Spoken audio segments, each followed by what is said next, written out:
Okay, well, good morning, everybody, again. Good morning to everybody at Mornington.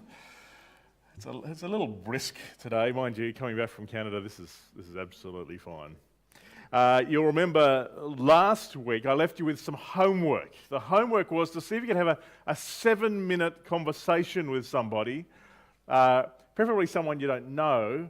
The research says that after about 7 minutes, you actually start to have a real conversation. And my brother-in-law, David, sent me an email this week and said, your sister took that one seriously, and they went to a park. So David, do you mind coming up? Do you want to share what happened for you guys? Sure. Yeah, well, there you go. Lizzie took her brother seriously, which is a miracle. A miracle, yeah. But yeah, so we, Sunday afternoon, so we'd been here Sunday morning, then we went for Sunday lunch with Mal and Jen, and then on Sunday afternoon we went to a park in Sandy Bay. And when we were there was a family there. There was a number of families there, but you know, your kids just start connecting with everybody and running around and having fun.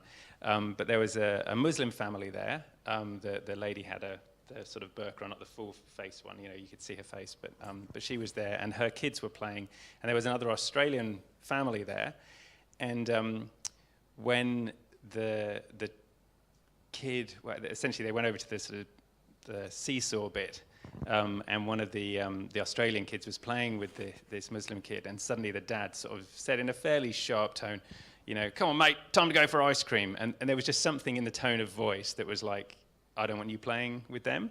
And so Lizzie sort of noticed it and saw that the mum looked a bit hurt, a bit sad. Anyway, our kids just, you know, were playing around, and then they started, the other kids wanted to play chase with them, so they were playing chase.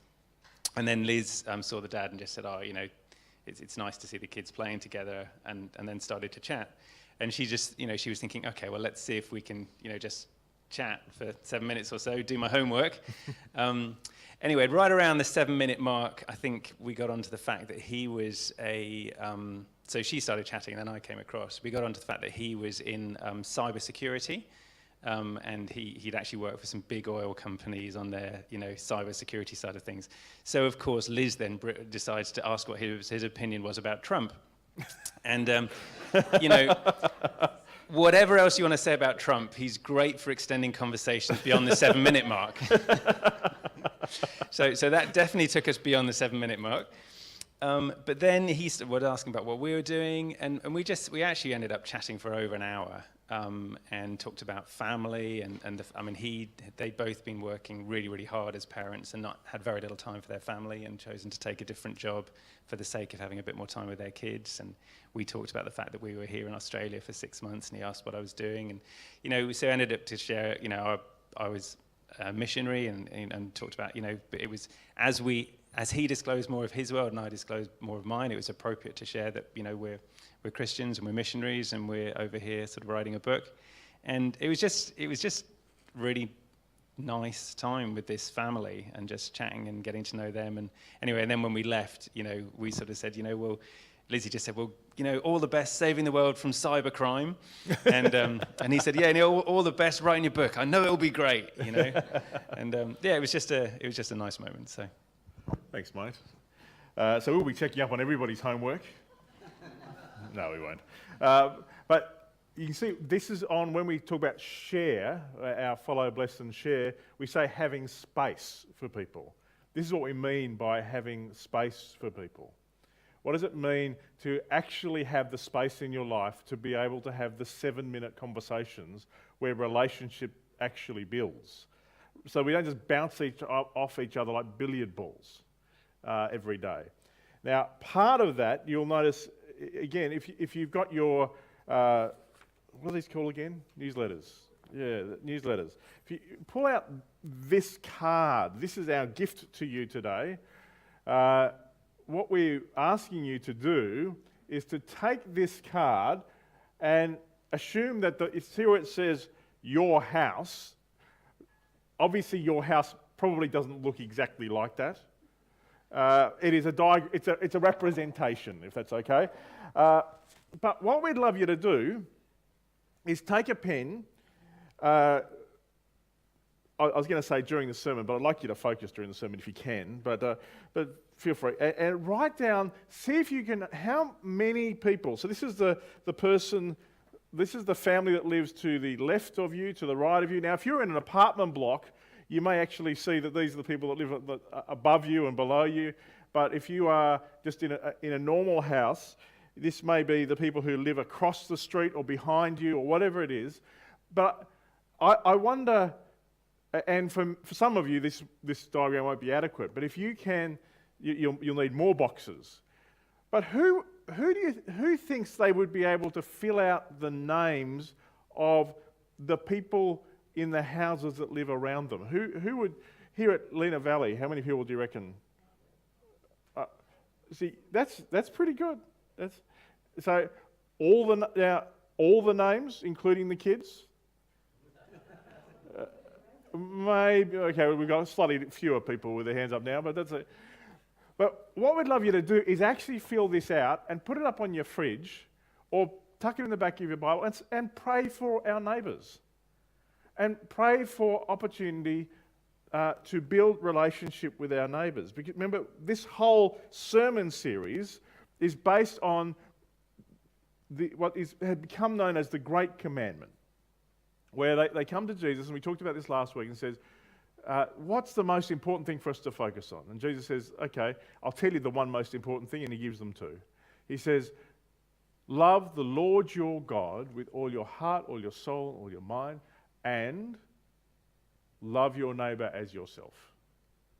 Now, this verse is actually the verse we based the Foundations course on. That in fact, the Foundations course is in 3 streams. What is it? And the question, what does it mean to actually live with God, to love God, to really love God? What does it mean to really love others?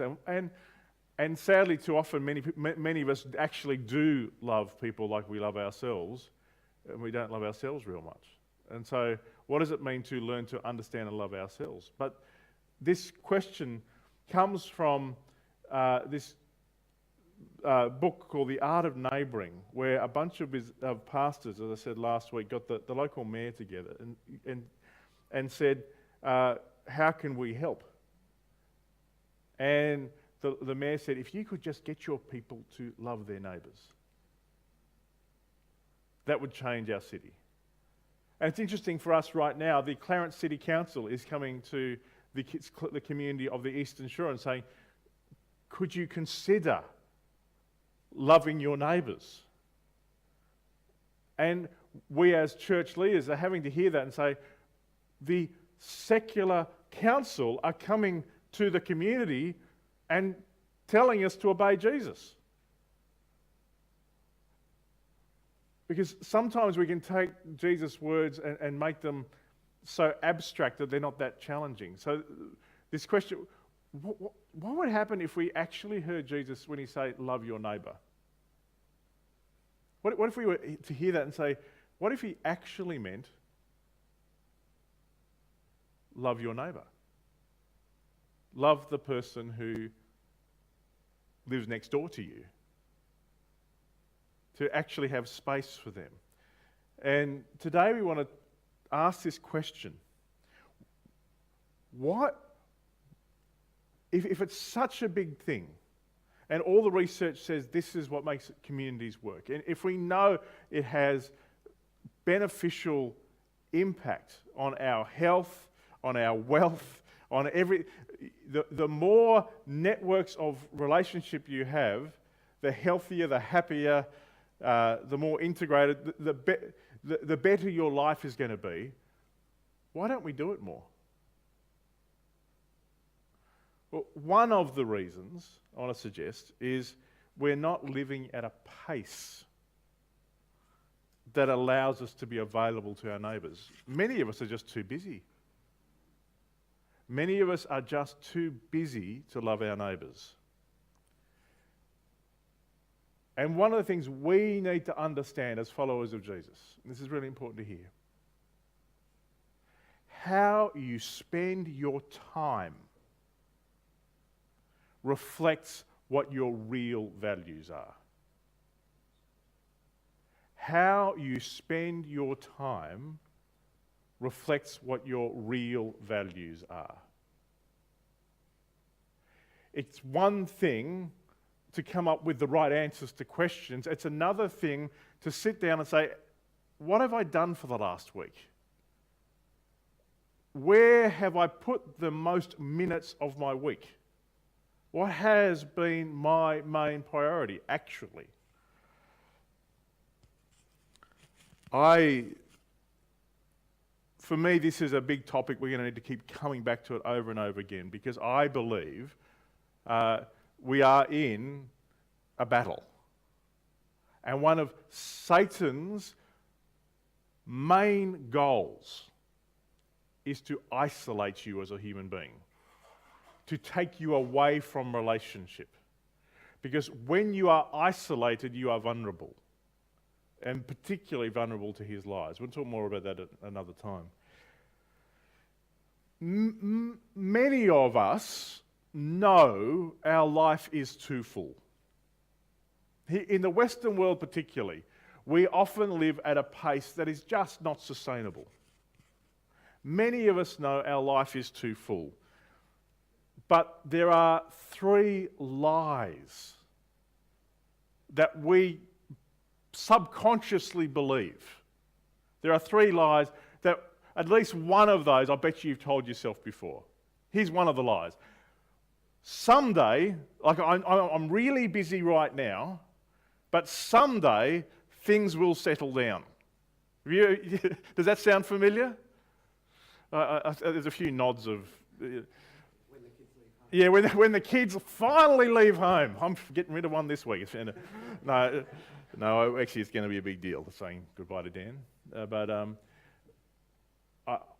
There are lots of milestones. You know, if I finally get a house, if I get a job, if I get a better job, if I get a better car, if I live closer, if I get if I get the right education, if the kids leave home, whatever the milepost is, there's usually some milepost we have in our heads thinking, once that's done, then we'll have the space to be able to settle into the relationships we want to have.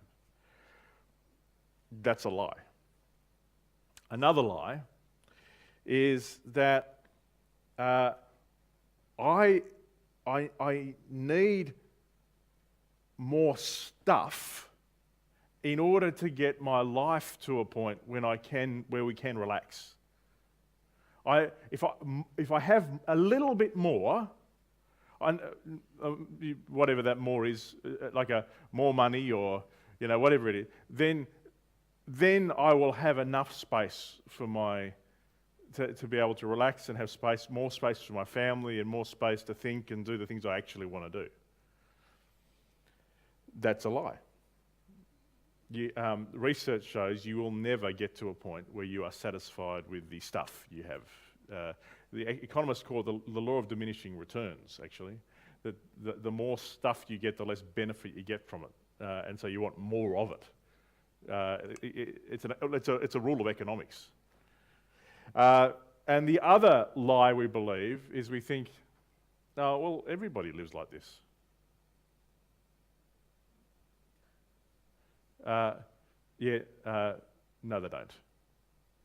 There are actually people that live more balanced and healthy lives than we do. Not everybody lives at a frenetic pace that doesn't have space for everybody else. Not everybody in Hobart lives that way. Now, not all of us live lives that are too busy that preclude us from loving our neighbours. Not all of us do. Others of us have other challenges. I'm going to talk about one of those in a minute. But before I do, I want to read you this quote from a man by the name of John Ortberg. He wrote a book called The Life You Always Wanted. What he said is this: hurry is the great enemy of spiritual life in our day. The reason why hurrying is so dangerous is because love and hurry are not at all compatible. Because love always takes time. And time is the one thing that hurried people don't have. To love our neighbours actually takes time. You can't actually love someone without time. To love our family takes time. To love God actually does take time. You actually need to spend time with God in order to have a loving relationship with God. It doesn't affect his loving relationship with you. It doesn't affect his love for you, but it does affect the amount of your heart that is available to him. Time matters, and if we are so busy grasping the steering wheel of our own lives, we just won't have the space to live the lives that God has for us.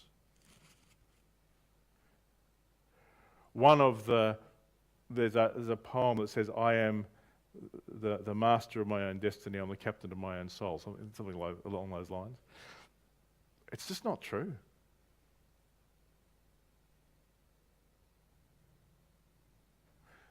The extent to which you try and organise your life is that to that same extent you'll miss your life. You actually need to create space in your life for life to happen. We'll talk more about that. While busyness, I think, is an epidemic in the Western world, there is another epidemic. And it's filling our lives with stuff that just doesn't matter at all. Some of us live lives full of pastimes, spending much of our time in ways that produce nothing of lasting value except a short-term pleasure or avoidance of pain. What do I mean by a pastime?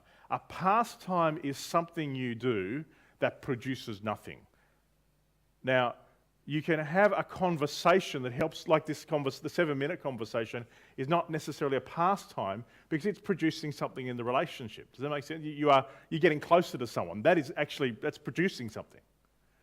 But you can have another kind of conversation that produces nothing. If you're familiar with that, it's possible to talk to someone in such a way that neither of you get to know each other any better. And you are just literally passing time. One of the lies of retirement is that you finally get to a point where you can just do whatever you feel like doing. And the myth of it is that I'll finally get to pass time how I feel like passing time.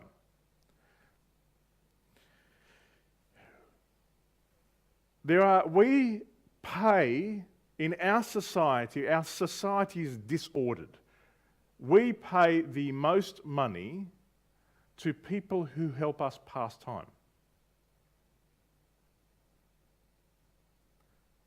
People who help us, binge the latest show on Netflix, or who transport us into a different world, or who my mate, I'd like to say his mate, one of the guys that you'll probably know that I respect is a fellow by the name of Bono. He says it's just crazy that society pays a singer in a rock band the millions and millions of dollars it does, then pays a teacher almost nothing. It's just crazy.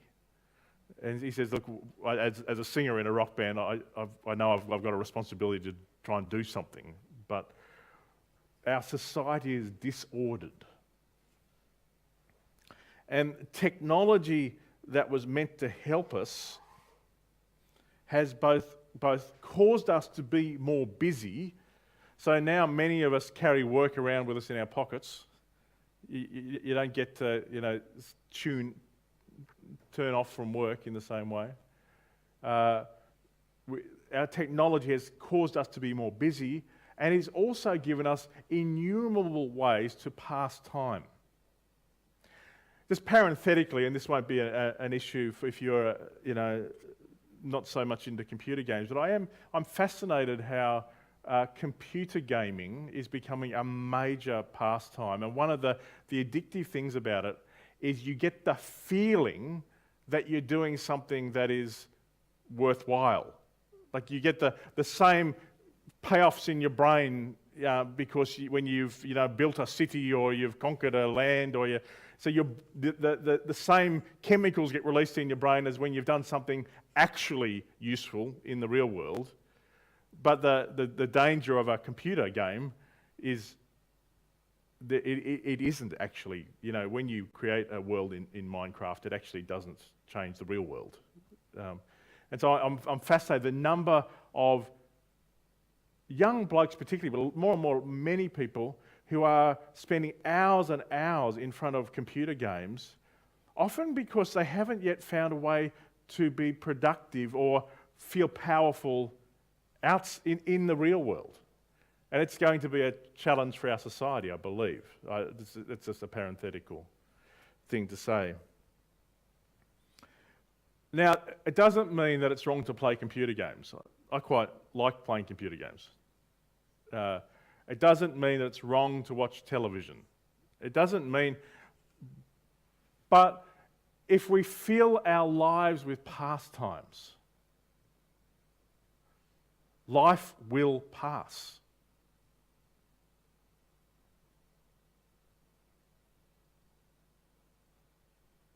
Ecclesiastes says there is a time for everything and a season for every activity under the heavens. I love this. God says in Ecclesiastes, the author says, God has made everything beautiful in its time. The core question of how we manage our time isn't, should I do this or should I do that? It's not, should I be focused on? It is, am I available for what God is doing in this moment? Am I here? Am I available for what God is doing in this moment? Interestingly enough, sometimes it's not right to have time for your neighbours. Sometimes it's not right to be reaching out to others. We see, there are moments in your life, particularly if you've been through a grief or a trauma or a real challenge, where actually what you need to be is present in the grief. You need not to be passing time. Does it make sense? You actually need to allow yourself to be present in the moment. We see Jesus in the Garden of Gethsemane saying, God, I don't want to do this. And he was suffering. And in those moments, it's not so much that he had to then look after his disciples in that moment. He was looking for his disciples. He was looking for the community to come around him. In a healthy community, there'll be moments where we need the community to come around us. And one of the dangers can be, in those moments, we will look for things like pastimes and distractions to take us away from the stuff we actually need to be facing. Does that make sense? The core question of managing our time is, am I available for what God is doing in this moment in my life?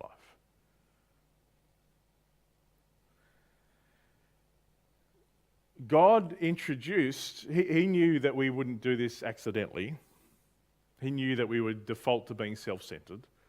So he introduced a practice in the Old Testament to say, boys and girls, you're going to need to practice this.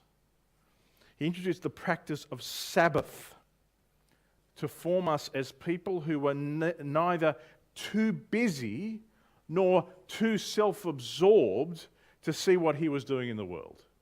The Sabbath was a practice. It was as the author Eugene Peterson says, Sabbath is a deliberate act of interference, an interruption of our work each week. a decree of no work so that we're able to notice, to attend, to listen, to assimilate the comprehensive and majestic work of God, to orientate our work in the work of God. What's all that about? You'll notice when we talk about follow, we said that the O is about observing the Sabbath. One of the days, that can sound very religious. The word Sabbath literally means day off. It literally means day off. What you are doing when you are taking a Sabbath is with your actions, you are saying, the world doesn't stop when I stop. You are acknowledging with your actions that God is God and you're not. You are trusting that God's got it covered when you don't have it covered. That's what Sabbath is about.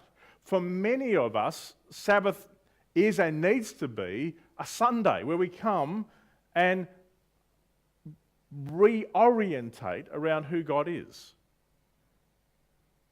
And make sure that we don't fill it with lots of busy work. But it's possible that Sunday for you is a work day. And that's okay.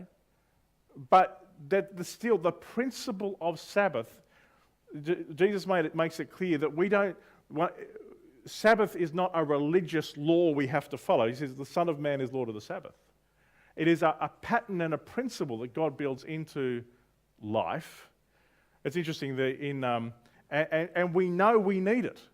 We know we need a day off. We know that because in France, as they introduced the decimal system and tried to get rid of the religious infrastructure, they moved to a 10-day work week.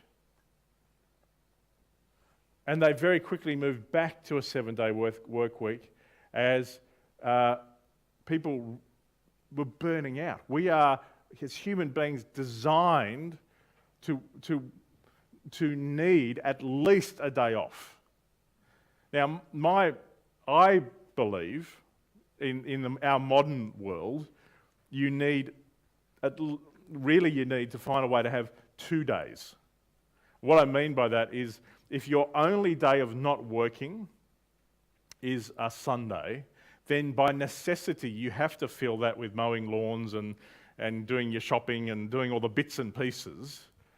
Because in the Industrial Revolution, we've sort of organised ourselves so we put our own work that would be normally part of the work week for biblical people, first century people.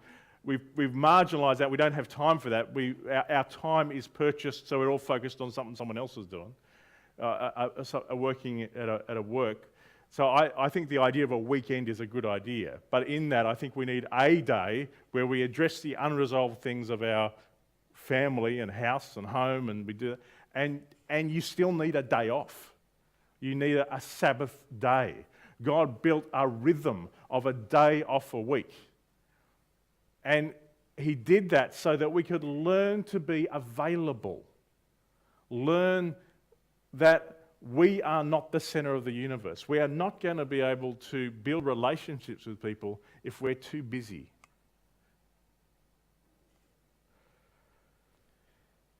I actually think God built us to...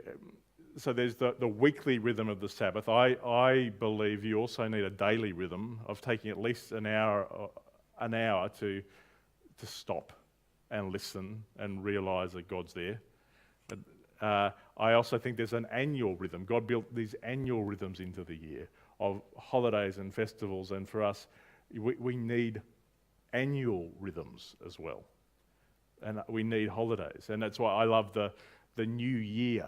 The chance to stop and say, how was the old, what happened last year, what's going to happen this year, God, I think a new year is a moment of grace. And just as a new week is a moment of grace and a new morning, God's mercies are new every morning is a moment of grace. We can move into a new day. That's a whole lot. I'd love to spend more time talking about that. But as we learn through the practice of Sabbath and having space, as we tune into what God's doing, we discover that life happens in things we can't control. Life happens in things we can't control. A man who has been a really important mentor for me is a man by the name of Henry Newen. And there's a book called Reaching Out that I really would recommend that you read. It's shaped me more than I think most other books have shaped me in my life. He's a Jesuit fellow who was a highly sought after university professor and author who left that role to go and care for disabled people as part of the L'Arche community and finished his life caring for the disabled in the L'Arche community. What he said was, before he did that, he said, while visiting the University of Notre Dame, where I had been a teacher for a few years, I met an older, experienced professor who had spent most of his time there. And while we strolled over the beautiful campus, he said with a certain melancholy in his voice, you know, my whole life I've been complaining that my work was constantly interrupted until I discovered that my interruptions were my work. Newen goes on and says, it has been the interruptions to my everyday life that have most revealed to me the divine mystery of which I'm part. All of these interruptions presented themselves as opportunities, invited me to look in a new way at my identity before God. Each interruption took something away from me, but each interruption added something new. In order to love our neighbours, we need to have space for interruptions. We need to have space in our lives where we can engage with people in a way that we didn't plan and that doesn't fit into our agenda. Life happens, as John Lennon once said or sung, while we're making other plans. Life happens while we're making other plans. How much space do you actually have in your life for the interruptions? Luke 10 is one of the classic passages about what it means to make space. It says, Luke 10:38, as Jesus and his disciples were on their way, he came to a village where a woman named Martha opened her home to him. She had a sister called Mary who sat at the Lord's feet listening to what he said. I'm looking forward to introducing you to my mate Jeremy. Jeremy is the pastor I was working with in Canada, and in July he and his wife Lisa are coming over to speak at a Baptist Pastors Conference, but for our church on a Friday night and then a Saturday, we're going to do a workshop on listening prayer. He has, it's very practical. Learning to listen to God is actually a pretty good idea, don't you reckon? Learning to listen in prayer.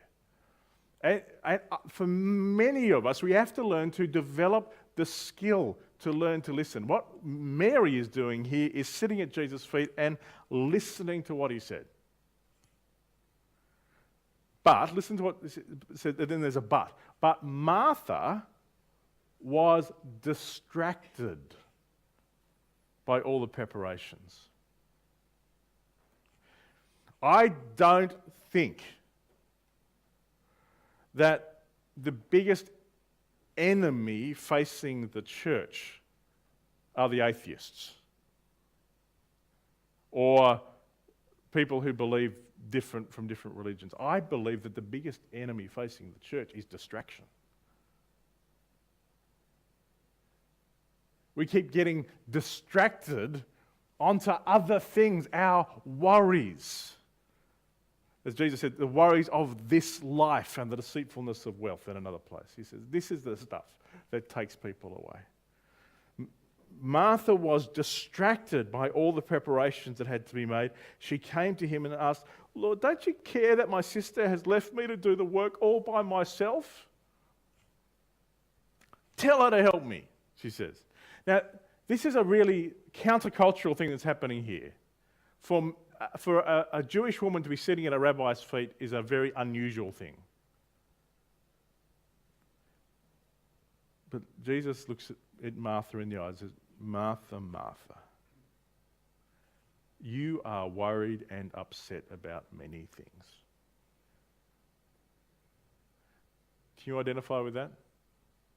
Do you find yourself sometimes worried and upset about many things?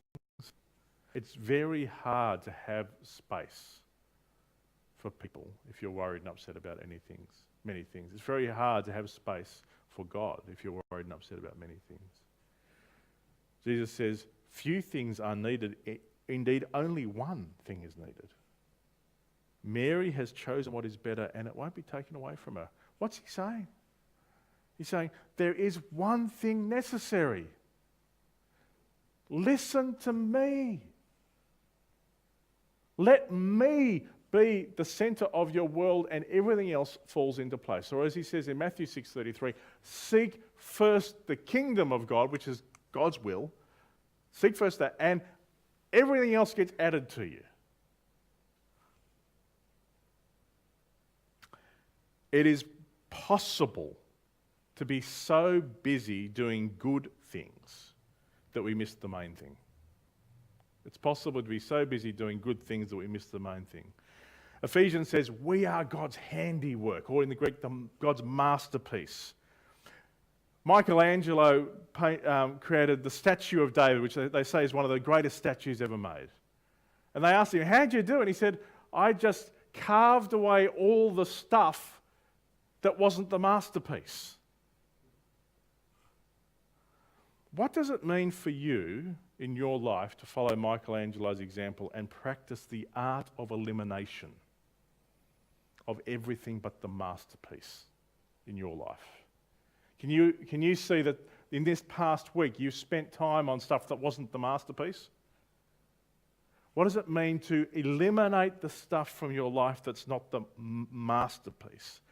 Dallas Willard said that the key to being spiritually healthy was to ruthlessly eliminate hurry from your life, to eliminate the stuff that holds you back.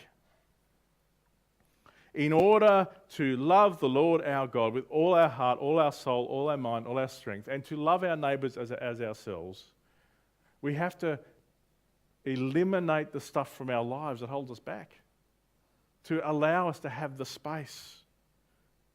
To take the Great Commandment seriously requires a reordering of how we spend our time. Jesus is calling us to love our neighbours. I want to challenge you this week. Come and join us on Wednesday night and be part of a discussion about what does it mean to take this stuff seriously. More than that, take a day off this week. Have a Sabbath.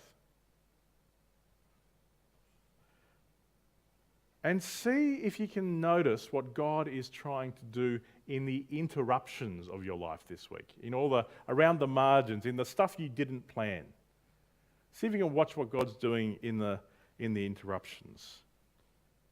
Let's pray. So Jesus, we acknowledge sometimes things don't go according to our plan, but you say, not my will, but yours be done to the Father. And we want to say that to you, Jesus. Not our will, but yours be done. Help that be true. Help us give our plans. Help us give our time to you. Help us be open to what it is you have for us. And we ask that, I ask for all my brothers and sisters, that we would take your challenge to Martha seriously. We don't want to be busy about stuff that doesn't matter. We want to focus on the one thing that actually does matter. We want to, on this Neighbouring Day, International Day of the Neighbour, we want to be available for our neighbours because you tell us to be. Please help us face the stuff in us that holds us back. And I pray even today, even this afternoon as we go to our homes, that you'd create opportunities that were not expected for us to step into the adventure with you and to step into some of the interruptions that actually is where life happens. We ask this in your name, Jesus. Amen.